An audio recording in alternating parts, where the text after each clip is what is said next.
Welcome to the Leading Lane podcast for real estate pros by real estate pros with your hosts, Ashley Frederick and Stephen Birch. If you're looking for an honest, authentic, and raw perspective, you found it. Thanks for tuning in today for today's podcast. We're going to talk about some good little boundary settings. And I think for me, at least, boundaries was always something that was like, oh, that's kind of woo-woo. Like, that's really not important, right? Like, that's something that I don't need. That's for everybody else. But in reality, boundaries, if you don't set boundaries, I've learned if you don't set boundaries in personal life, business life, you're going to allow other people to run your personal life and allow them to run your business life too. So we're talking about like notifications and constantly be on your phone. You want to share your story, Ashley, about what that looked like for you? Yeah, a couple of things. I mean, I also thought that it would be great to have notifications on my watch because, right, we're in real estate, so we're supposed to be readily available in case you didn't know. And I think it got to a point where I felt like I wasn't really engaging with someone. Mm-hmm. I also started to feel it on the back end. So like I'd be in a one-to-one meeting with someone and I would be talking to them and then they'd be like scrolling through like whatever message just came through. And then sometimes I'd stop talking and then I don't even think they realized I stopped talking. And then I'd say like, are you done? Are you ready? Oh yeah. I've just got a message or whatnot. So I think it was about 5 years ago, I turned notifications off on my watch. And I know whenever I tell someone that, they're like, how? Like, you have to have those. And I think back, like, there was a time that we didn't have those and we did just fine. And it was a mental health awareness reality check for me, is that I was addicted to my watch, more or less, to see every single text message, see everything, every phone call. And it's just not healthy. And I think it's not fair to the other party either that you're having a conversation with. And I can't stand it when I'm with people or at conferences and you're having conversations and people are acknowledging or responding on their phone. I just think that it's actually really disrespectful. And I think that you're not engaging because you're literally not, like, you're reading the message. So you're obviously not taking in what the person is saying. And I guess, again, I'm more in the aspect of like it's going to be okay if it's 10 minutes before I respond to your text message. It's going to be okay. I don't even get like emails. I don't want to know anything. Like, same thing. It goes back to being present for your email. So if I got the email on my watch, I probably read it. I'll get back to that later. Likely forgot to get back to it. Where now I just have like dedicated time that I'm going to be in my emails for the next 15 minutes. And then I can actually respond to people with my full attention versus half-assed on my watch. So I think that it's sorry. Go ahead. No, go ahead. What do you think the reason is that we shifted? Like, I mean, in this, not just industry, just maybe in the society in general, like we shifted all of a sudden to having to do everything right now. What do you think was the cause for that? I think twofold. Probably a little bit of FOMO, like, what am I missing, by not having readily available, or, I know some people also have their like Facebook notifications set up to notify them on their watch, which would literally put me over the edge. I think, fear of missing out, but then I also think it goes back to the instant gratification that we didn't used to be a society that needed that. And we are a little bit more of a society that needs that. But I think that it's, I don't know. It's almost like a sickness of having to be like readily available. And I do think it is a little bit of a addiction. There's phone addiction. I think that it's very true. I think it was Friday. It was the most random thing. Someone text messaged me like 1 and they asked if I could go to happy hour at 3. And like, oddly enough, my calendar was open. So I was like, sure. And I remember I told the girls I'd be back in an hour. I mean, I didn't come back until 7 and, I didn't have I kept my phone like off to the side and I didn't check it. And I obviously had no notifications on my watch. And it was like the best 4 hours of conversation. There were parts of me like slight anxiety, like, like I wonder if anyone's trying to get a hold of me. But I was like, yeah, like no houses are going to be burning down or anything like that. Right. Got to the end of the dinner, and I think I had like 2 text messages. One was Ben, which was like, when are you coming home? Or, uh, so I think that it is just, we get in this panic of, I mean, actually, I think it's anxiety of like, I missed a call and someone's going to call someone else, or I missed a call and, they're going to be mad that I didn't answer. And I think it comes back to preparing our clients ahead of time as to expectations. And I think too, like it's a scarcity mindset.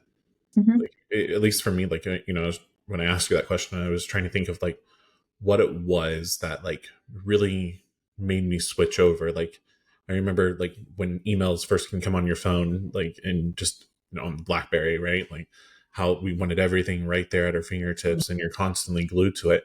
But then it comes into the scarcity mindset, because if they're calling you or reaching out to you, then and you don't get to them quick enough or respond quick enough, like they're going to go down to the next person down the line, and then you're missing out on that paycheck now. Mm-hmm. And so like making sure that you are there, you answer your phone, right? But I mean, we said this before, like, but back in the day when my grandma, like people would call the office, like they would call or walk into the office, and they don't have they didn't have cell phones back then. And I even remember my grandma, putting not only her office phone number, but her home phone number on all of her marketing and everything. So she legit either had to be at the office or at home to be taking these phone calls. But then you have the cell phone come into play, and then you have the smartphone, right? Like, and it's funny to see how quickly technology has advanced and how we are so reliant upon that technology. But we're in a relationship business, and we're in a relationship world. And the people that are in front of you, not on the technology, face to face, those are opportunities that you could be missing out on because you're focusing on something that is not even remotely important in the moment whatsoever. Yeah, I was talking with a client, and not a client, an agent, and he said that he had been at a wedding a couple weekends ago, and he stepped out of the reception like 3 or 4 times to answer a phone call. Mm-hmm. And I was just, nope. Yeah. I literally said, like, that cannot happen in the future. And I was like, that's not fair to the people that you're with. Now, if it was something dire, great. And that's what I asked, like, were these your current clients? Is it a transaction that you're under? And he was like, no, they just, there are new phone calls, and I figured that they're a lead and I should take it. And I just said, first of all, you're doing great. And I just don't think that is real life. And if it's really important, then they will call you back or they'll leave a message. And I just said, I think I used to be that way. And then I also just found like the people that are just going to go down a list and call whoever answers first probably isn't the client that I want to work with anyway, because then it's going to be like that the whole entire transaction, right? So like if you call them immediately, I think it was a little bit of a light bulb moment for him that it's okay to not. And I just said, put your phone on silent. And, the other thing you can do, which I've tried to do, is, touch base with all your clients before the weekend. So buyers, sellers, here's where we're at. Shouldn't have to hear from me for another week. And then that should really limit. And if a new phone call comes in, most people will leave a message. And again, if not, then it's okay. There's someone right behind them that's going to be a really good client. Right. And, there's difference of personalities of, the different clients that you work with. I remember Shawnee, our property manager, she was getting frustrated that this owner would call in constantly, right? Like it would interrupt what she was doing, and she had to stop and have the conversation and, provide the update. And so I challenged her. I said, kind of like what you were just saying, so beat her to the punch. Like, you reach out then. And if she's calling every single day wanting an update, you then make it your priority first thing in the morning to call her and change the position of the conversation instead of you allowing her to interrupt. And that's not what she was obviously trying to do. She wanted, additional information. So beat her to the punch. And that's kind of where, like, I think when you figure out those systems and figure out who you're working with on the other side, you can then put a process in play to be able to make it that you're not constantly married or connected to your freaking phone. My favorite feature on my phone is the text message. Like, you can customize it, right? Like when somebody's calling, I can ignore the call and it says, hey, sorry, I'm with somebody currently, I'll call you, when I'm done. Or I do this when I'm on vacation. Hey, I'm currently out of the office. Please reach out, and I put the information for the office phone number, the email that they can email as well, and I'll contact you when I get back, right? So it's already pre-written. All I have to do is press two buttons. And typically people are like, oh, no big deal. Just get back with me whenever you can. But I'm still acknowledging them. I'm replying back to them, but I'm giving them a little bit more of a directive of when, or expectation of when I'm going to be able to reach out to them. Yeah. The other thing that came up in that conversation was just taking phone calls when you're not in a good place to take a phone call, like whether you're in the car or whatnot. And I think he said he was with, his daughters, and then thought it was gonna be a 5-minute phone call, and it turned into a 20-minute phone call. And that was like last time with his daughters.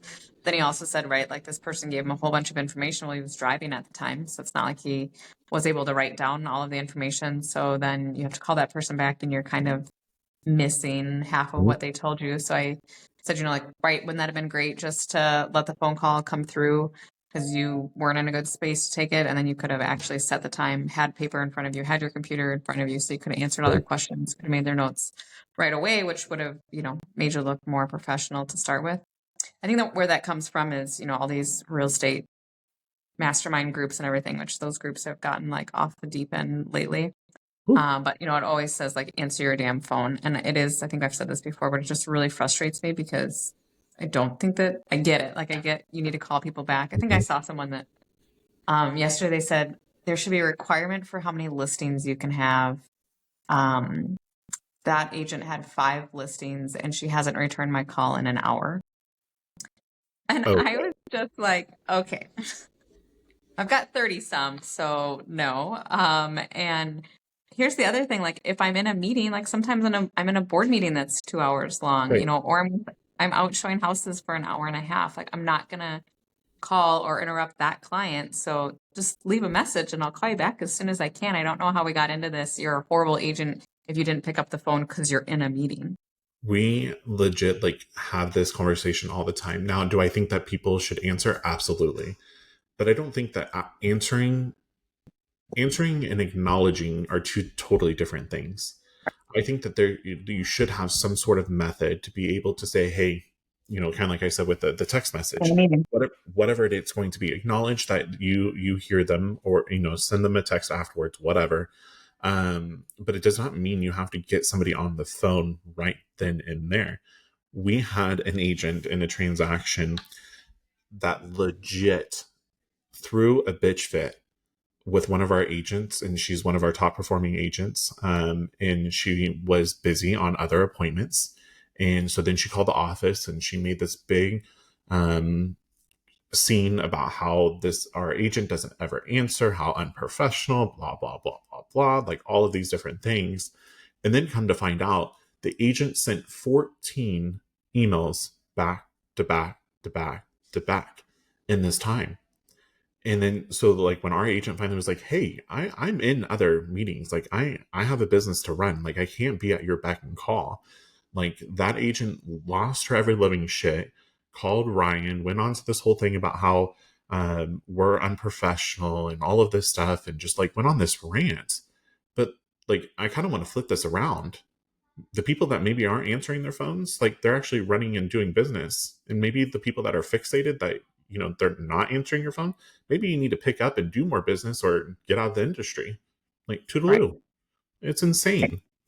Well, and sometimes I think the crazy part is you'll call them back, after they've left you 5 voicemails in 1 hour. And it's like normally a stupid question, or like something that was on the MLS, or something that like you couldn't have just texted me that. Because here's the thing, like sometimes in meetings, right, we're trying not to get distracted, but I could respond to a text message. I can't necessarily like pop out of the meeting and take a phone call. But if it were dire, I could be like, yep, like call the office, or, whatever that is. But I think it comes back to just like a respect thing, and also trying to put yourself in their shoes. Like if you were, maybe that agent is with, writing an offer right now, I would answer the phone if I was writing an offer with a client right now. So I think that that's where we just have to get away from, again, like the immediate gratification. And if you don't have it, it means somebody's doing something wrong. So we have to be able to put on in those boundaries of expectations of we are all busy and you might not get a call back in 20 minutes and it is not the end of the world. Right. Your lack of preparation does not constitute an emergency on my side, right? Correct. Like, not at all. Like, you need to do your research and education. And so this last week, like, since all of this was happening, one of the things I told everybody in our sales meeting, if you have an iPhone, right, like, those Android users, you need to change your phone. But anyways, on your iPhone, on the new update, we now have to where we can record the phone call. Like, we press the button. And I said, my best, like, the way that I'm going to start doing this, I don't like talking on the phone anyway. But when another agent calls, I would be pressing that record button and it says the call is now being recorded. I bet you that their tone is going to change completely with you, because now they're being recorded, and now they're going to have accountability, because if they act a fool like that, like, I would love to be able to pull the call when that other agent called our office, because all of our office calls are recorded. Just to be able to see and then be able to provide that back to her and say, like, you think that this is actually professional the way that you're handling it, just because you're throwing a bitch fit. But you lean into technology, use technology, and I'm going to be pushing all of my agents to be recording all of those phone calls, because I think it's unacceptable how agents treat other people, and not just other agents, but people out there in general. Like, it's insane how people talk to one another. Yeah, and I think that that's kind of like the world that we live in right now too, right? Like, not just real estate related, but people are Yep. just rude all the time, and I don't necessarily understand. And I try not to be. And sometimes people catch you at a bad time, but you try to just like take a deep breath and 1, 2, 3, 4 in, hold, out, 2, 3, 4, right? Mhm. And I mean, again, you never know what someone's experiencing, but I think that can tie back to like value, which we talked about was the other piece of what we wanted to talk about. And I think it's like, one, valuing yourself, Correct. your mental space, your own energy, your time with loved ones. Like, we have to be able to learn how to value those times so that we're not at everyone's beck and call, or that we're not walking out of weddings to take a phone call about something that didn't, could have been addressed later. But I mean, as far as value, I know you kind of had another idea with that. People that are giving value, and it's not always about monetary returns. Right. And the point that I also want to make here too is that intentionality, right? You, like, whoever you're in front of, being extremely intentional. And my coach, she said, you need to focus on your potency. And I was like, what do you mean by that? Like, when you're in front of somebody, like, you need to make sure that you're being extremely potent, you're being extremely intentional, so that conversation is impactful and meaningful. Then you can focus on whatever you need to thereafter. So, but yeah, as far as the value, and I think the transition in here, you made it perfect, is valuing yourself first, and making sure that you're setting the boundaries for yourself. Like, boundaries are for you, not for everybody else, right? It's to protect yourself, and your mental state. And when we talk about value and what we're doing, more so this conversation was on the marketing side of things. Like, how do I get somebody to use me? How do I get somebody to want to work with me? And I think it's showing value, but that value starts with your self-reflection first. But it's providing the education, it's providing the communication, it's providing all of these different aspects. And it does not need to be tied directly with monetary incentives. And I think that we hyper focus on the bullseye of trying to make sure that we get this transaction, we answer this phone right now. Everything is always going to have to be like straight for the jugular for everything that we're doing. But when we step back and we can share our knowledge, try to impact other people. You shared a great quote, with a little bit ago about essentially making sure that you're there for everybody else, right? Like, when you put those things out there into the world, naturally people are going to be drawn to you. Naturally, people are going to start working with you. I always say, be their broker before you're actually their broker. Educate, and people will then come, and then the monetary will come afterwards. But you can't do all of that without the boundaries and the value, and being intentional with what you're doing, and not having that commission breath constantly. Like, it's Well, and I think it's not, just not even the be your, broker before you're their broker. I mean, it's be their, realtor before you're their realtor. Absolutely. Because when you're just providing knowledge, right, and no one else is, you get to be seen as the expert because you're freely giving that advice, not expecting anything in return. And then they start to be like, oh, like, yep, she's the only one that's sharing this. Like, I think that it's almost like you want them to feel like you are their realtor, Mhm. even though you're not. Mhm. And then when it becomes time, you're just the automatic thought because you've been sharing value all Yep, along. absolutely. I mean, you can relate this to anything. Be their friend Yeah. before you're actually their friend, right? Mhm. Be kind. I think you and I both can relate to that, and that, we'll share things, and then somebody will send a Facebook message about like, oh, I needed to hear that today. And right, like, I didn't post that thinking I needed to, that it was going to affect so and so today, but they sent a message that it meant a lot to them and that's what they needed to hear. So, we were a bit of inspiration for them that day, and they'll remember that. Mhm. And I think it goes back. It's funny that everything goes back to vulnerability and being open, right? And with this too, like I think I shared with you, and maybe I didn't. After our summit that we had in Cleveland, there was somebody that I said in passing, I was like, this person has never even spoken to me before. Like I've known of her for, or 5 years, 6 years, however long she's been a part of the company. And then I had a mutual friend, and she was like, well, she said the same exact thing about you. I was like, well, holy shit, like that's a chin check. Like, let me look in the mirror. And that's where, like, I need to, instead of making the assumption that this person doesn't want to speak to me or anything else, like, I need to be their friend before I'm actually their friend. So I sent an apology to this other person, and I was like, hey, like, I just wanted to let you know that I said this. This other person said that you said something very similar, and it's my fault. Like, I'm sorry that I did not look in the mirror. And you know what? She turned around and she's like, I did the same exact thing. We are our own worst critics, Yeah. and we need to step into not allowing these bullshit stories to stop us. But I think it's being vulnerable. And even if we don't have a friendship, or even if we don't have a relationship, like we now have the guard is down. We don't have to have this, like, oh, she doesn't like me, mean girls aspect of things. Like, we can move forward and help each other out and build each other up. And that's what it's all about. Yeah, and I think it's like when you're in those rooms too, and right, there might be like this uncomfortable feeling. Like I've just tried to focus on just going and like introducing myself, even if right, like you run the same spheres, so you think that people might know who you are, but people are intimidated, or people, oh, she has an RBF, I can't approach her, right? Like, but if you make that like mad dash for them and be like, I don't think we've ever met, and like it can open up this whole fury of like fun stuff that would have never have happened had you not have just tried to break the ice. Yep, absolutely. And so value is all the way around, right? Like, in we were talking about your culture and how to do these different things, and how do you explain somebody to create culture? Like, it's difficult. Same thing with value. Like, how do you tell somebody to go and provide value? And I think at the end of the day, like, all of it boils back down to is you, and what is your true intentions. And because you have your value of what you provide is different value than mine. Not that it's better or worse or anything else, but like, we are our own superheroes.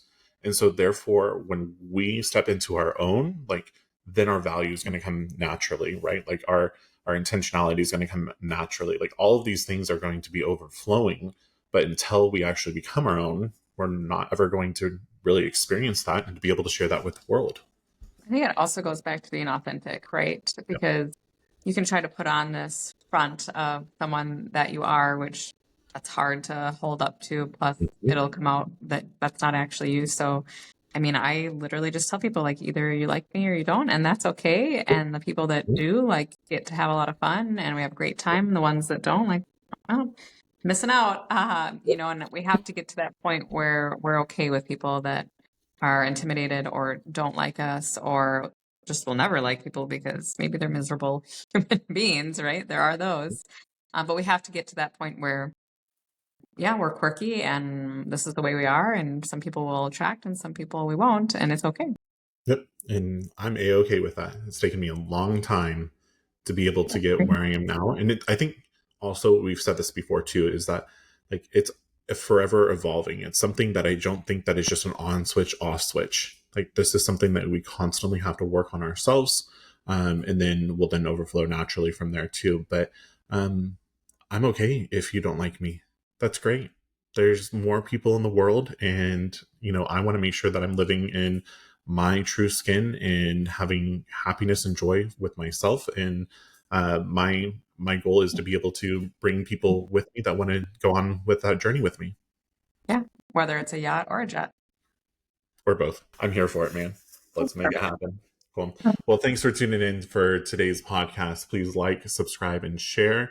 And as always, if there's any topics or if you want to be a guest on our podcast, please reach out to us. We would love to have you.